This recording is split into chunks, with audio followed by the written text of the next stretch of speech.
Rappeur ñëw na dafay yëngal xajal leen ko waay ñoom dañoo bare ba seen yéen fu kawe yoon bi ngeen awe fu la leen di ñëpp di nawe rappeur si xale wala ànd ak doole di bare téere ñaar si xare man gisuma ko koy bare rappeur si commune wala sàmm suñu moomin di leen rappeur ñëpp di la koy yëngal amul ragal dem ba jeex salsalato jal bi ñama ñoo Djibril teew si gem bi doon fi seen commando borom caxu warul xeex ak borom baatu neen seen xet ñu sonal comme ay fausse douce Djibril ñëw na ànd ak confiance yuuxu ambulance ni nga laajal alliance xaju boni ñoo ngi mbokk Djibril doo ko gis mu daw fu laay jaay da xaar Djibril fi samp ñetti mbaar kon nag ni nga dangay xaar dangay laajte fu nu jóge borom ni nga la ñu jóge bëgg defar li ngeen tële nangul ndogal te xam ni Djibril booy la yàlla yabal maternel de dootul am Djibril ni nga la ñu gëm ànd ak repère may la jaat Djibril ni nga moo koy daaj fi nga dëkk la ñu dëkk gorom ni nga ñoo la bëgg Bambilor ba gorom dë deeni ñaay ba deeni géej repère moo koy yëngal gësam repère moo koy yëngal gësam rappeur ñëw na dafay yëngal xajal leen ko waay ñoom dañoo bare ba seen yéen fu kawe yoon bi ngeen awe fu la leen di ñëpp di nawe rappeur si xale wala ànd ak doole di bare téere ñaar si xare man gisuma ko koy bare rappeur si commune wala sàmm suñu moomin di leen rappeur ñëpp di doo koy yëngal amul ragal dem ba jeex borom xool sa kaw sa kanam Djibril ñëw li yàq mu defar da nga bëgg mën ma toro waaye di nga dee si gerte nga soxor xoolal si ker ndax lu muy def coono la daj moo ko mee lu mu am ñëpp di coow mu doog lu neex yàq lu bees may way ñoom ñëpp di bég toogal si king ni di giiri bu faas loxo si poos du ñu bëgg a mun dëgg si demal nga daanu si pax bi gi di saf nga ñàkk sa place yàgg coob yàgg toos si xal yàgg muñ yàgg buur di dem wax ko ñu dégg te dafa ñu gis ko repère soo bi am sig sac ko sac boo ñàkk sa sens si irritation rim defal ma di toog pale bay di dem kil bema jobak du ma ni fili star bu la tiit kanama fi bilaay bu la tiit kanama fi def ko rek ngir am lu baax te bul si tiit bul si daw rappeur ñëw na dafay yëngal xajal leen ko waay ñoom dañoo bare ba seen yéen fu kawe yoon bi ngeen awe fu la leen di ñëpp di nawe rappeur si xale wala ànd ak doole di bare téere ñaar si xare man gisuma ko koy bare rappeur si commune wala sàmm suñu moomin di leen rappeur ñëpp di doo koy yëngal amul ragal dem ba jeex kaay leen ñu yëngal kuy bëggee RP repère da koy yëngal kaay leen ñu yëngal kuy bëggee RP repère da koy yëngal kaay leen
Djibril doo ko gis mu daw fu laay jaay da xaar Djibril fi samp ñetti mbaar kon nag ni nga dangay xaar dangay laajte fu nu jóge gorom ni nga la ñu jóge bëgg defar li ngeen tële nangul ndogal te xam ni Djibril booy la yàlla yabal maternel de dootul am Djibril ni nga la ñu gëm ànd ak repère may la jaat Djibril ni nga moo koy daaj fi nga dëkk la ñu dëkk gorom ni nga ñoo la bëgg Bambilor ba gorom dë deeni ñaay ba deeni géej repère moo koy yëngal gësam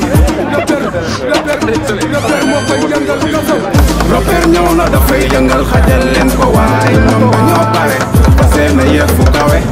yoon bi ngeen awe fu la leen di ñëpp di nawe rappeur si xale wala ànd ak doole di bare téere ñaar si xare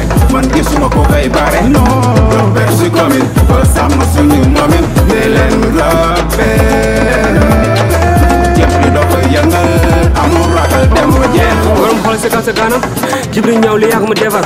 da nga bëgg mën ma toro waaye di nga dee si kenn daata nga soxor xoolal si ker ndax lu muy def coono la daj moo ko mee lu mu am ñëpp di coow mu doog lu neex yàgg lu bees may woy ñoom ñëpp di bég tooga si kenn nga di giri bu faas loxo si poos di ñu bëgg a mën tëgg si tamal nga daanu si pax bi gi di saf nga ñàkk sa place yàgg coob yàgg toos si xal yàgg muñ yàgg fuur di dem wax ñu dégg te dafa ñu gis ko repère soo bi am sigi sac ko sac boo ñàkk sa sens si irritation réew mi defal ma te toog pale bàyyi di demi kil ba ma jobab du ma ni fili stade bu la tiit kanama fi bilaay bu la tiit kanama fi def ko rek ngir am lu baax te bul si tiit bul si daw ñëw na dafay yëngal xajal leen ko waay ñoom dañoo pare fa seen yëf fu kawe yoon bi ngeen awe fu la leen di ñëpp di nawe repère si xale wala ànd ak doole ju bare tey jaay si xare man gisuma ko koy bare repère si commune wala sax ma suñu moomin ne leen repère jëpp di doo koy yëngal amul ragal dem ba jeex ay leen ñu yëngal kuy bëggee salaamaaleykum waa Dén ñoo ngi leen di nuyu di jël nuyoo bi di ci jiital sunu kilifa sunuy kilifa sax laay wax muy borom dëkk bi di imaamu dëkk bi di ci teg samay waajuru bopp di sama tante mère Kam Mbeng di nuyu sama papa Baye Libaas Ndiir di nuyu sama papa Laman Jong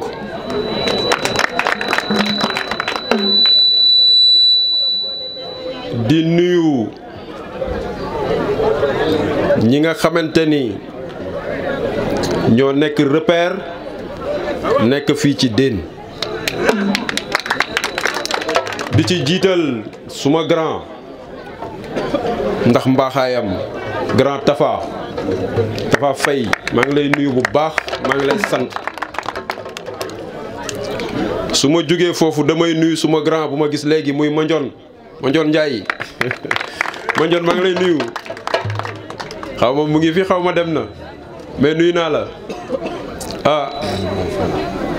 di nuyu sama yaay ju ma dajaloon waaye mbaam mère na koy fal maa ngi koy nuyu bu baax maman gisuma la woon sax yàlla xam na ko waaw maa ngi lay nuyu bu baax a baax di kontaan di nuyu ñetti frère Assane Ndiaye Omar Ndiir Assane Ndiir ma teg ci mon frère Ousseynou Ndiaye maa ngi leen di nuyu du ma nuyu Yàgga Ndiir du ma nuyu Moussa ndax ñi ma jëkk li ma tax muy Assane Ndiaye Assane Ndiir lépp lu xew rek yéen la yéen ñaar fàttewu leen démb te ku dul fàtte démb rek nit ku baax nga waaw ay nit ñu baax ngeen dégg naa ma kumba li mu wax ci Moussa ak Yàgg dëgg la ay nit ñu baax ay nit ñu honnête ay nit ñu sincère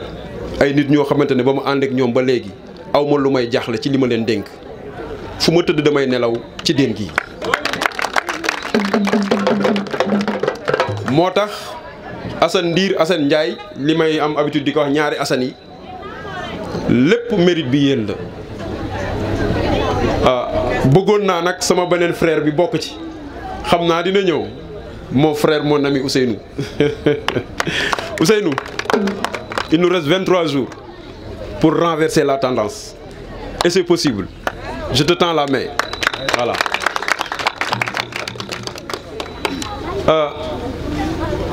Yàgg Moussa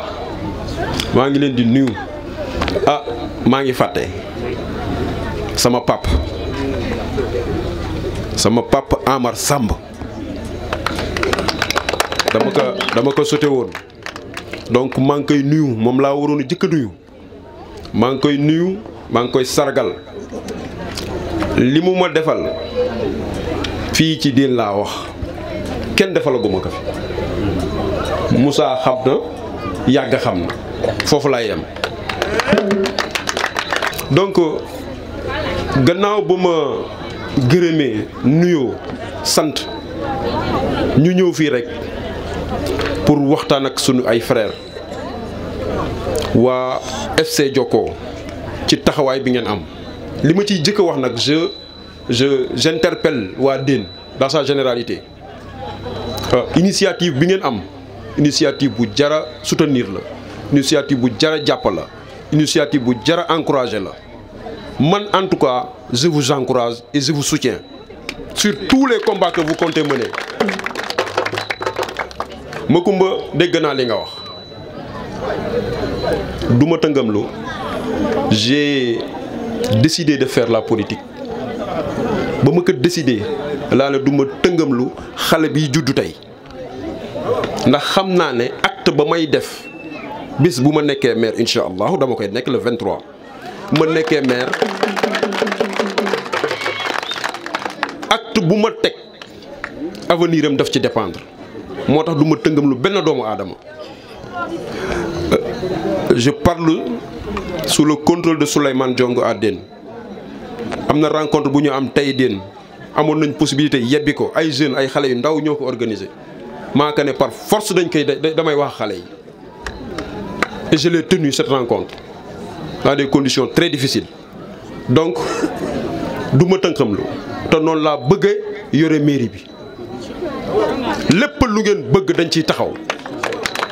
ne vous inquiétez même pas Assane Ndiaye Assane Ndiir Ousseynou Ndiaye xam nañ ma xam nañu maay kan boo nee Moussa ni yàgga sax peut-être que yorandoo mag ñoom waaye ñii ñoo màggandoo je ne déroge pas à mes principes te dëgg rek mooy tax ma nekk fi voilà loolu bu ci kenn am lu muy laam-laamee li ma bëgg rek ngeen xam que je ne suis pas un messie li ma bëgg ñu gérer woo commune bi mooy ensemble qu'on le gère nu ñu koy gérer par le biais de la démocratie locale li fi manque li fi tumuranke ndax ni ñuy gérer commune bi yéen ñëpp ëmp na leen ni ñuy décider suuf si yéen ñëpp ëmp na leen ni ñuy décider budget bi yéen ñëpp ëmp na leen lépp lu ñuy yor ci mairie bi ëmp na ku nekk ci commune bi juróomi nit ñoo ko yor di décider et si ils s'enrichissent sur ça raison pour laquelle notre première décision c'est d'installer une démocratie locale luy démocratie locale posez leen ma question boobu Ousseynou Ndiaye xam nga luy démocratie locale démocratie locale mooy nga wekk ñi nga xamante ne ñoo la fal yóbbu la ci mairie bi nga wekk leen wekk doomu aadama nag mooy bu la falee ba yóbbu la ci mairie looy def nga wax ko looy décider nga wax ko raison pour laquelle nous allons créer 2 conseils consultatifs waxuma conseils yi ñuy fal de loolu mouvement moo koy décider wala parti politique wala coalition de partis politiques ñoom ñoo koy décider tànn ku leen neex ñu yóbbu leen comme conseillers ñuy fal mais ces 2 conseils consultatifs ñun ñoo koy tànnal suñu bopp yéen waa Déne yéen a koy tànnal seen bopp. conseil consultatif pour les sages ñu xool fii ci Déne ay mag ñu mën a taxaw Déne ku mel ni Macoumba ku mel ni yéen waa Jokko ndax seen taxawaay dafa rafet mu wóor ni mën ngeen taxaw seen dëkk Déne ngeen désigner kenn ñaar xaw ma ngeen andi ko ñu choisir que ci conseil consultatif boobu pour les jeunes wala pour les sages parce que ñaari conseil la pour les sages et pour les jeunes ngeen xool tamit ci mag ñi les expérimentés ñoo xamante ni ils étaient dans l'administration très outillés très expérimentés ñu bañ leen bàyyi ñuy nelaw ñu utiliser seen xam-xam ndax man mii Daouda Diong bu ma nee maa xam lépp waxuma dëgg xaw ma lépp dama bëgg ñu gérer en collège di partager nos problèmes yi ngay dund yow xaw ma ko solution ba kon yow yaa koy xam bu ma la wooyee peut-être ci conseil consultatif boobu di nga étaler ce problème mais en même temps di nga proposer une solution donc ñaari conseil yooyu njëriñ la c'est très important parce que léeg-léeg ñi ñuy fal ci ay conseils yu ñuy voter lii intéressé ki ñuy fal rek la ñuy def léeg-léeg ñun nag on veut prôner la démocratie surtout locale donc les jeunes ce conseil pour les jeunes ndax jeunes yi c'est la frange la plus active. Territoire peuple bu am jeune ñàkkoo dara du sacerdoce. La jeunesse ne peut pas être un sacerdoce mënul nekk lu diis ci bopp. C'est un avantage, c'est un atout et il faut transformer cette jeunesse ndax jeunes yi ñoom ñooy jàng jeunes yi ñoo def sport jeunes yi ñoo nekk ay menuisier jeunes yi ñoo nekk ay tailleur jeunes yi ñooy def lépp te jeunes yi ñoo fi nekk tey ñoo fi nekk suba. kon lépp lu ñuy décider tey te mu aaji ci suba wala mën a am répercussion ci suba ñoom dañ ciy bokk moo tax dañ leen ciy boole la jeunesse. Vous allez avoir un conseil consultatif vous les jeunes pour que ngeen ñëw di wax seen soxla lu ci mel ni terrain bi ngeen wax gàcce la dëkk bu toll ni Bambilor gàcce la dëkk bu toll ni Bambilor xam ni moo fi am réserve foncière ñuy am problème de terrain te gis ngeen les cités yi ñu ngi juddu comme ay champignons les cités ñu ngi juddu comme ay champignons dinaa ci ñëw léegi. Toujours sur la démocratie locale dinañ fi ubbi benn livre foncier un livre foncier dem ca cadastre toutes les informations qui concernent notre territoire communal ñu jël les coordonnées géographiques ñu délimiter tout ce qui est zone bu ñu ko délimiter wu sax ñu xam que par les bornes géographiques ñu délimiter le domaine national nit ñi ràññee ko ñu délimiter le domaine privé de l'État. Le domaine public de l'État mais également le domaine privé c'est-à-dire les titres fonciers pour que coow li wàññeeku coow litige yi wàññeeku ku nekk xam c'est très important. Beneen bi toujours sur la démocratie locale nous comptons information bu ñu war a jël bu ñu war a def te mu soxal askan wi mën naa ci joxe benn le débat d'orientation budgétaire ñëpp a ko war a xam ni tey jour temps débat d'orientation budgétaire am na ku ko bëgg a fekk nga fekk ko ci mairie ba wala ñu jël rajo bi fi nekk wala média yi fi nekk ñu def ko en direct nit ñi di ko suivre loolu mooy yoon ñu xam ndax budget ren bii bañ ci boole déen wala boolew ñu ko ci ñi leen fi nekkal bu boobaa di ngeen leen mën a contrôler ñi fi nekk comme conseil di ngeen leen mën a contrôler en direct loolu lu ñu bëgg la te si on aura les moyens si on aura de l'argent nous allons créer une radio communautaire et une télévision communautaire. loolu mooy démocratie locale wekk ki la fal lu ñu bëgg a def la te lu am njariñ la très important. Donc j'étais sur la jeunesse c'est un atout la jeunesse ku ko sàggane sa bopp. La Chine a donné l'exemple. Chine année 80 yàggul barka démb la c'était les pays les plus pauvres actuellement c'est le pays le plus riche. Quoi li ñu naan sacerdoce la woon muy population bu bëri moom la utiliser développer dëkkam. li ma bëgg a wax foofu mooy tey jii nii bu ñu organiser woon l'espace là on pourrait avoir des zones industrielles permettant d'installer des usines yooyu bu ñu koy installer xale yi liggéey ci. bu ñu organiser woon espace bi néew ma ñu tabax ay centres culturels ay centres de formation yooyu yëpp. Mais au moins si on aura de l'argent les moyens ñu tabax ko mais interrogez-vous en tout cas j'interpelle toute la population de la commune lii fi xew yéen ñëpp yéen a ko gis ku ne gisoo ko da ngaa naafix mooy promouvoir l'habitat promouvoir dëkk tabax ay kër loolu danger bi ci nekk ku ko xamul rek c'est parce que xamoo lu xew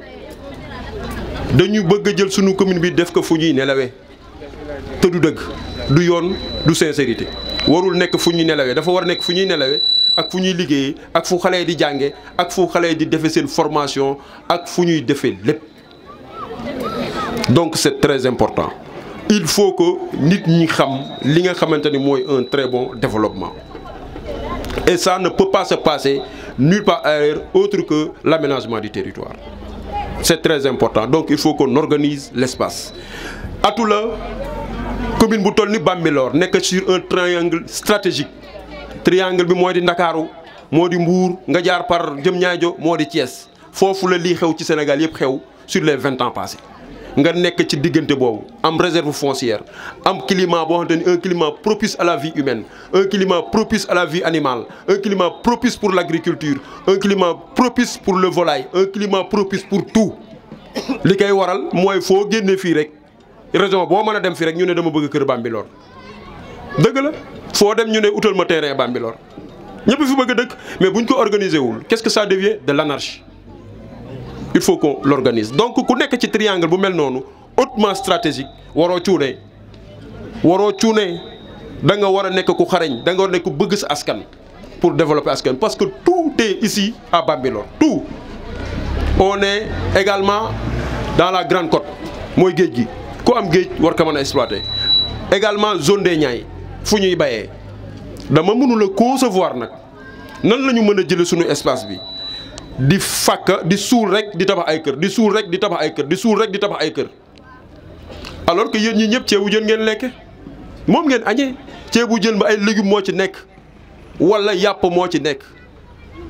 yooyu ku sañoon mu jege la ku sañoon mu jege la ndax bu la jegewul cher buy sori di seer kon mënuñoo concevoir nag ñu ne na fi mbay mi jóge na fi càmm gi jóge ay kër nañ leen indi ay kër loolu bokkul ci xel loolu bokkul ci bëgg a développer dëkk nun nag li nu bëgg nag li nu gën a bëgg mooy faydaal loolu organiser espace bi il faut ñu faydaal ko ndax dañ ko ñàkkal fayda ndax ñi fi nekk nii seen intérêt crypto personnel moo leen fi indi ndax loolu lu muy waral promouvoir l'habitat exclusif mooy augmenter le nombre de parcelles te ku nekk fii xam na parcelle terrain bu nekk lu mu leen di jariñ ñoom xam nañ ko parcelle terrain ñoom xam nañ lu mu leen di jariñ parcelle terrain mooy tax nga am fi mu toll nii waa ji fi nekk mu am fi lu mat 6 personnes yoo xamante ne c'est des promoteurs très riches actuellement ñoom ñoo génne di leen di jox nit ñi xaalis fu ñu ko jëlee fu dul foofu. C'est leur stratégie. Ils l'ont préparé depuis des années. Ils sont très riches, ils sont très outillés en argent. Et maintenant, ils vont descendre dans les maisons, essayer de corrompre les gens. Ils ont gagné, par exemple, 10 millions, par exemple. Je donne cet exemple. Mais ils ne vont sortir que 1 million pour vous entretenir sur cette situation de pauvreté. Il ne faut pas accepter nullement ça. Réfléchissons. Nañ xalaat dug mbaaxaay. Ils se sont enrichis sur notre dos après derrière génne une miette boo xamante ni bëri na ci nit ñi parce que nit ki bu pauvre boo génnee sax 100 francs xaalis la ci moom. Donc ne nous trompons pas donc loolu lañ doon wax c'était juste échanger wax li nga xamante ni moom la ñu bëgg te li ci ëpp solo mooy responsabilité doomu aadama dafay am responsabilité doomu aadama dafay tànn doomu aadama dafay tànn boo tànnee nag na nga ko assumer na nga assumer li nga tànn. Nous avons 25 jours pour faire ce bon choix le bon choix fii la man mii la.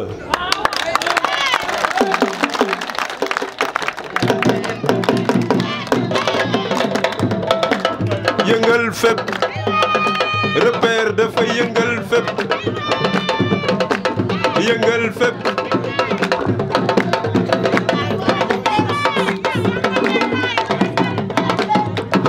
repère dafa yëngal fépp.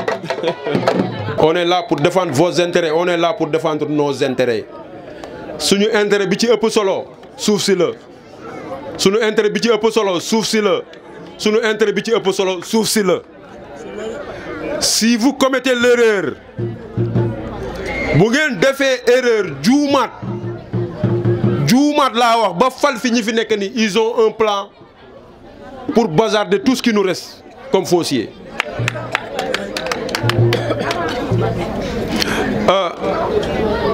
waaye nag jëlee leen fi rek doyul ñoom ndax juróom benni candidat lañu li may wax rek mooy lan kenn du fi jëlee golo gi. win fi baabun. teg fi baabun gi golo gi kenn du ko fi jëlee di fi teg ak baabun donc faites votre choix salaamaaleykum wa rahmatullah